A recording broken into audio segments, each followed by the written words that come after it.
जेव्हा वर्गात मॅडम शिकवतात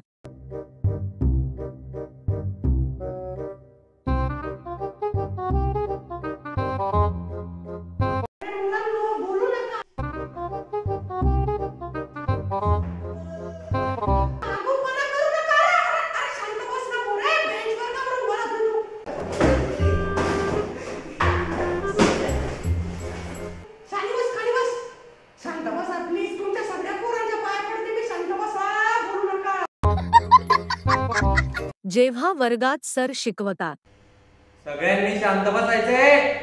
खरे आता जर कोणाचा आवाज आला 10 मिनिटं झोपतोय बरं मी. एकाचा बी आवाज आला हातपाय तोडून टाकेन मी डायरेक्ट.